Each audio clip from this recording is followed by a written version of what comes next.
Assalamualaikum warahmatullahi wabarakatuh.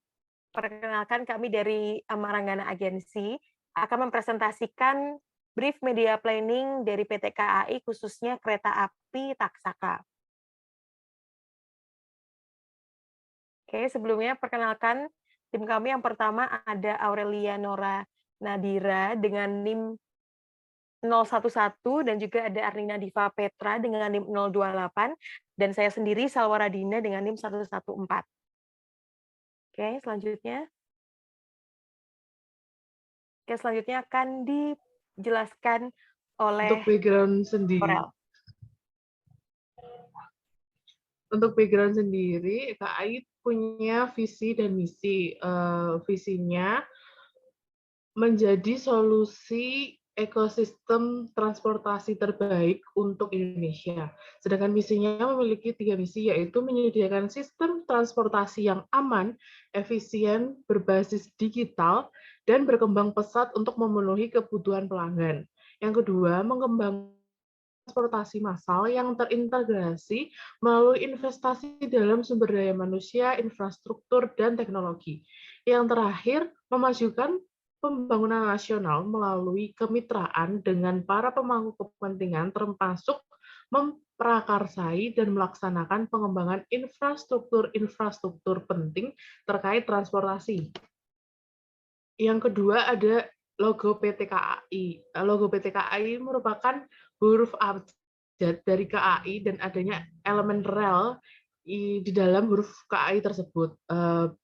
Budaya perusahaan KAI juga memegang prinsip yaitu akhlak, amanah, kompeten, harmonis, loyal, adaptif, dan kolaboratif. Untuk anak perusahaan dan joint venture PT KAI juga ada berbagai macam, yaitu KAI Service, KAI Komuter, KAI Bandara, KAI Wisata, KAI Logistik, KAI Properti, PT Pilar Sinergi BUMN Indonesia, serta PT Moda Integrasi Transportasi Jabodetabek.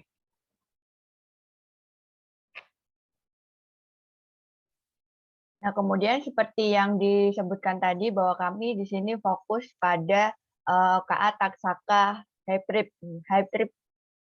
Trip sendiri ini merupakan kereta api jalur Yogyakarta Gambir PP yang memberikan kesan kekinian pada pelanggan. Kereta ini mulai keberangkatan pertamanya pada 23 September 2022. Perjalanan Taksaka ini mendapatkan nuansa dan fasilitas yang berbeda, mulai dari menu makanan, fasilitas permainan, seragam kru, hingga livery dengan vibes yang milenial dan kekinian. Next.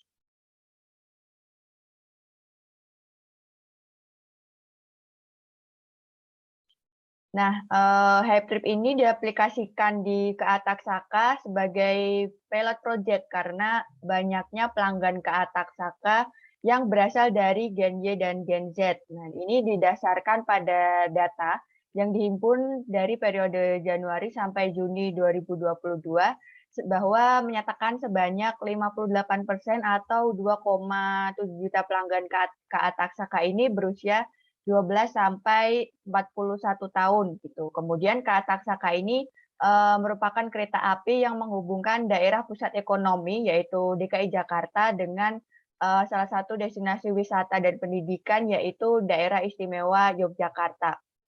Melalui rebranding ini KA Taksaka ini menyajikan berbagai menu makanan yang kekinian ya seperti yang disampaikan sebelumnya, mulai dari es kopi susu gula aren, kemudian ada odeng, dan lain sebagainya. Next. Nah, selanjutnya terkait dari SWOT-nya ya. Untuk strength-nya sendiri itu adanya standar pelayanan minimal atau SPM dan juga standar operasional prosedur atau SOP. Jadi mungkin budaya di Indonesia kan budaya ngaret nih ya, tapi untuk kereta api sendiri tuh sekarang sudah mulai tepat waktu. Jadi berangkatnya sudah tidak molor-molor lagi, tapi sudah tepat waktu dan juga memperoleh sertifikat ISO 37001 2016 setelah menjalani proses sertifikasi yang sesuai dengan sistem manajemen anti penyuapan. Selanjutnya untuk weakness-nya itu yang pertama belum menjangkau daerah-daerah kecil, karena seperti yang kita tahu bahwasannya kereta api itu baru ada di Pulau Jawa dan juga Sumatera.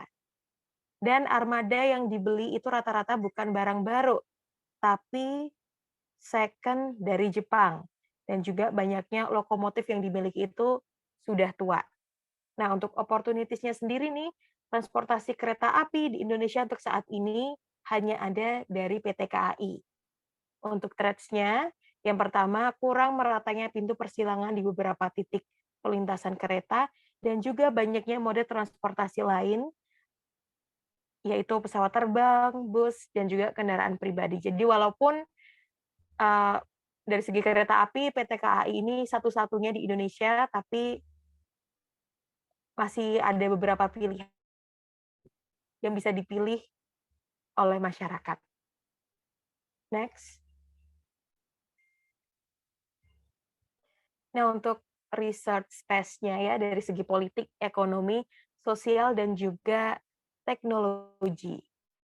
Oke, dari segi politiknya sendiri itu peraturan pemerintah RI nomor 19 tahun 1998 mengenai pengalihan bentuk perusahaan umum atau perum kereta api menjadi perusahaan perseroan. Oke, kalau dari segi ekonomi, itu karena adanya pandemi COVID-19 ya kemarin, sektor ekonomi mengalami penurunan dan menyebabkan mobilitas masyarakat terbatas, serta adanya pemberhentian bepergian jarak jauh. Hal tersebut tentunya berdampak pada mode ya. Dari data yang kami dapat nih dari PT KAI itu di tahun 2020 itu mengalami kemerosotan profit sebesar 1,7 miliar dan di tahun 2021 itu masih mengalami penurunan profit ya dari sebelum COVID-19, tetapi sudah jauh lebih rendah kemerosotannya dibandingkan di tahun 2020. Oke, dari segi sosial, PT KAI ini memiliki anak perusahaan yaitu KAI Komuter atau KRL yang sering digunakan oleh orang-orang yang tinggal di Jabodetabek dengan alasan lebih murah, irit waktu, dan tentunya cepat jika dibandingkan menggunakan kendaraan pribadi. Nah, kalau dari segi teknologinya sendiri, karena untuk saat ini teknologi kan sudah cukup berkembang gitu ya, jadi tentunya teruskan untuk berubah ke era digitalisasi. Untuk itu, PT KAI ini mempermudah masyarakat dengan ada sebuah aplikasi gitu ya, namanya KAI Akses, di mana masyarakat itu bisa melakukan pemesanan dimanapun dan kapanpun tanpa harus datang langsung ke stasiun. Next. Nah, untuk kompetitornya sendiri, kalau dalam segi sama-sama kereta api kan seperti yang sudah dibilang tadi ya, kalau PT KAI itu di Indonesia nggak punya nih kompetitor langsung yang sama-sama kereta api.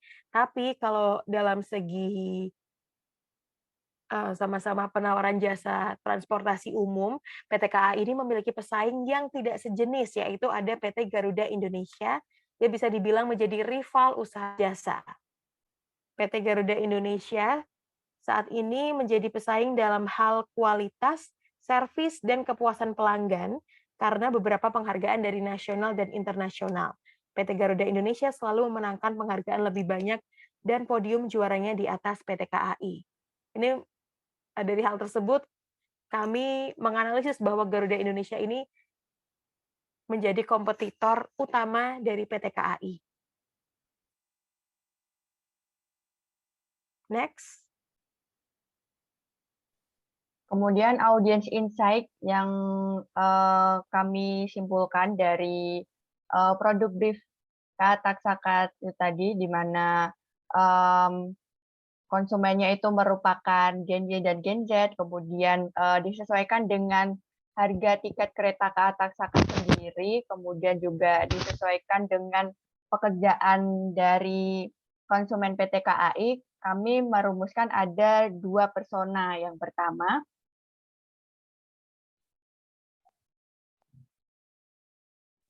Nah, persona pertama ini adalah Ilham Ar-Rasyid.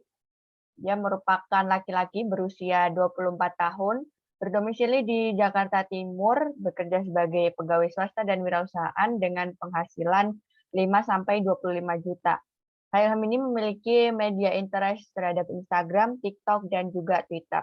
Dan Kak Ilham ini cukup sering ya memakai jasa dari PT KAI. Dalam satu minggu ia menggunakan KRL sebanyak 4 kali rute Bogor-Jakarta PP.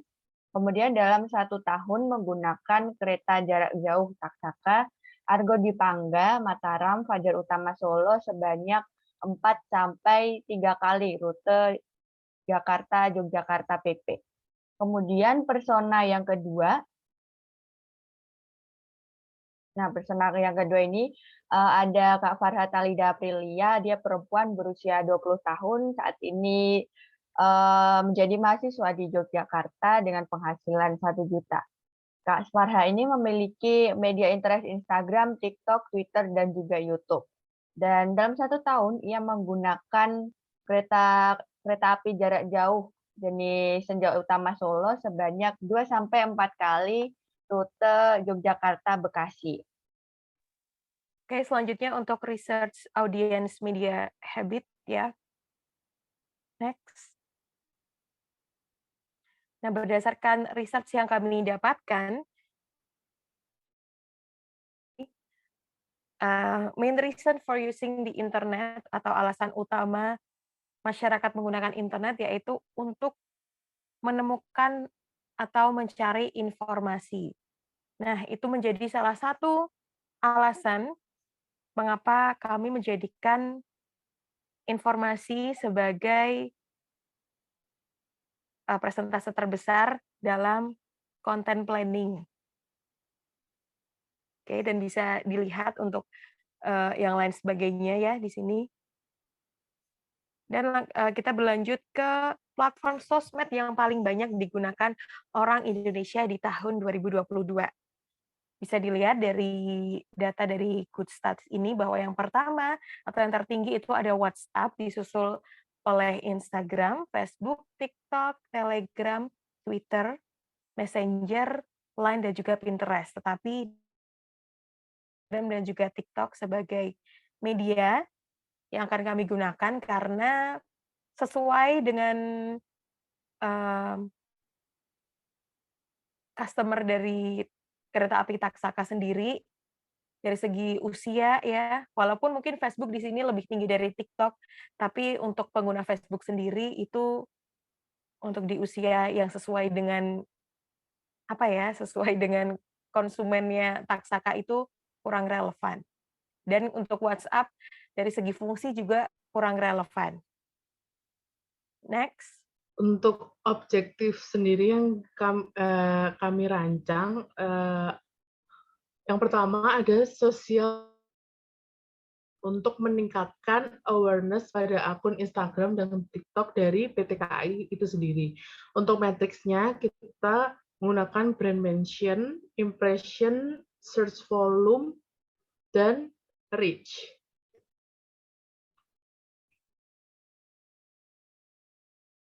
Untuk media selection-nya sendiri, kita menggunakan paid-nya 30% dengan social media ads, boost content, earn-nya 20% menggunakan word of mouth influencer marketing, dan share-nya 10% dengan review dan organik sosial, serta on-nya 40% menggunakan Instagram dan TikTok. Kenapa on-nya lebih besar daripada paid, earn, dan share? Karena sesuai dengan objektif kita untuk meningkatkan awareness dari media sosial PT KAI sendiri, kita memperbanyak dari segi on-nya. Baik, dari research dan objektif yang kami pilih gitu, kemudian kami merumuskan konten pilar ada 4, yaitu trivia, education, promotion dan information, serta engagement. Untuk role-nya sendiri, trivia ini bersifat ringan, hiburan, dan menginspirasi. Education itu bersifat memberikan pengetahuan kepada audiens PT KAI, terutama di sini kami fokus ke Taksaka. Kemudian yang promotion dan information ini kami akan memberikan informasi mengenai PT KAI terutama KA Taksaka itu dan memberikan informasi mengenai promo yang sedang berlangsung. Kemudian engagement ini kami gunakan untuk meningkatkan impression serta mendekatkan diri kepada audiens. Dan di sini ada komposisi yang kami bentuk yaitu trivia 30%. Kenapa? Karena di usia target dari KA Taksaka sendiri kan membutuhkan hiburan untuk jalan-jalan dan lain sebagainya. Maka dari itu kami memberikan trivia berupa tempat rekomendasi atau kolaborasi dengan beberapa influencer untuk menarik engagement ya sekali lagi untuk memberikan awareness kepada audiens PT Taksaka, PT KAI terutama Taksaka. Kemudian education dan engagement kami hanya memberikan 15% masing-masing, ini hanya untuk selingan saja. Kemudian informasi kami buat 40% yang tertinggi seperti yang di research yang telah kami temukan gitu bahwa mayoritas orang mencari di internet itu untuk menemukan informasi. Next, selanjutnya kami di sini sudah menyusun content plan.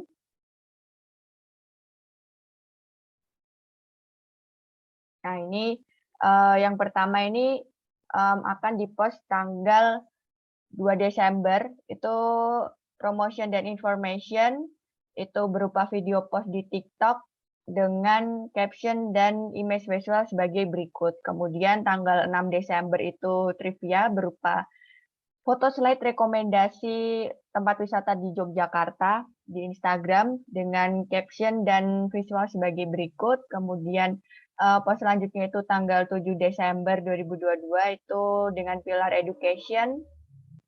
Itu merupakan story mengenai penamaan kereta Taksaka sendiri, seperti apa sejarahnya, dan beberapa kereta lain dengan caption dan visual sebagai berikut. Next.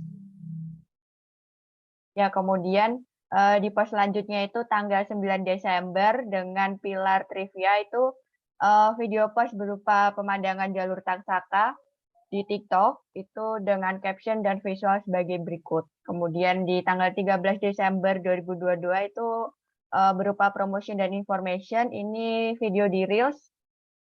Itu berupa video sinematik mengenai hype trip Taksaka dengan caption dan visual sebagai berikut. Kemudian tanggal 14 Desember itu kami fokus pada engagement. Itu kami akan mempost foto slide di Instagram itu dengan konsep quiz KAI quiz, yaitu mengenai ulang tahun KA Taksaka dengan caption dan visual sebagai berikut.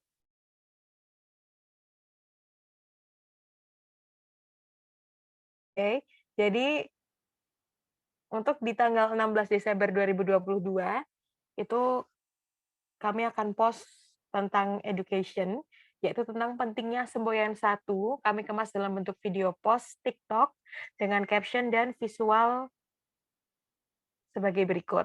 Nah, di tanggal 20 Desember itu konten promotion and information ya mengenai informasi kereta api Taksaka Tambahan Nataru tahun 2023. Oke, dalam bentuk story Instagram dengan caption dan visual sebagai berikut. Lalu di tanggal 21 Desember itu trivia, yaitu tentang honest review fasilitas luxury sleeper, dikemas dalam bentuk Reels Instagram dengan caption dan visual sebagai berikut. Next. Dan di tanggal 23 Desember itu untuk meningkatkan engagement ya, ada KAI konten foto #Family New Year with KAI dalam bentuk video post TikTok dengan caption dan visual sebagai berikut.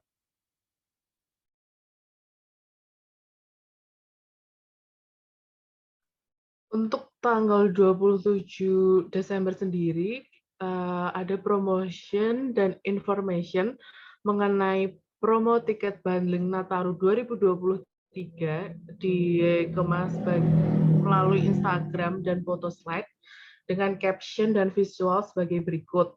Serta tanggal 28 Desember ada collab influencer Dilan Janiar dengan konsepnya Instagram melalui story tentang perjalanan Dilan dari stasiun Yogyakarta menuju stasiun Gambir, Jakarta. Untuk tanggal 30 Desember ada promotion dan information mengenai diskon Christmas dan New Year Eve berupa video post dalam TikTok dengan caption dan visual sebagai berikut.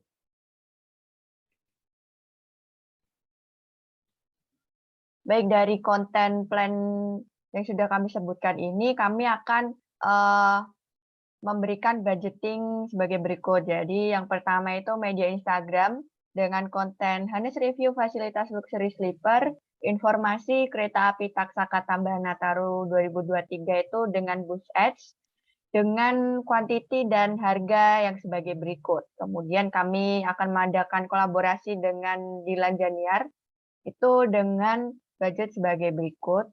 Kemudian kami juga akan memberikan iklan di TikTok itu dengan konten diskon Xmas dan New Year Eve itu dengan harga sebagai berikut.